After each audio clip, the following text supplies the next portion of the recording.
to an interview that was done by President of African American Studies. He was asked the question, what do you stand for?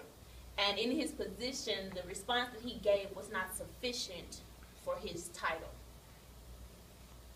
You ask me what I stand for, and I tell you no lies. You ask me, what do you stand for, and I tell you no lies.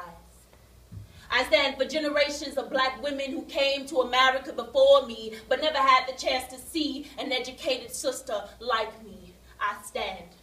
I stand for equality and recognition, and even for those slaves who cooked food in that kitchen, I stand. Yes. I stand for my mother's mothers and my mother's mother's mothers who bore sisters and brothers and kings and queens who look and act just like me. I stand. Yes.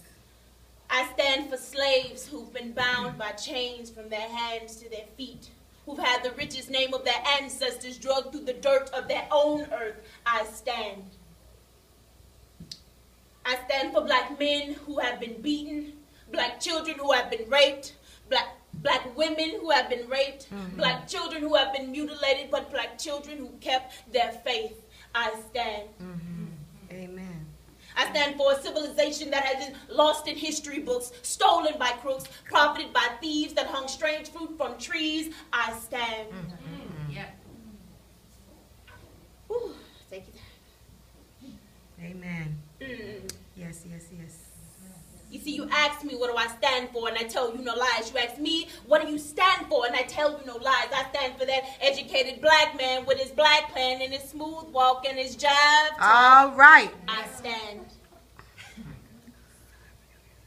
I stand for jazz music that can never be duplicated. Yeah. Gospel music that can never be faked. That's right. Hip-hop music that is constantly changing. I stand. I stand for the feathers in Marcus Garvey's helmet.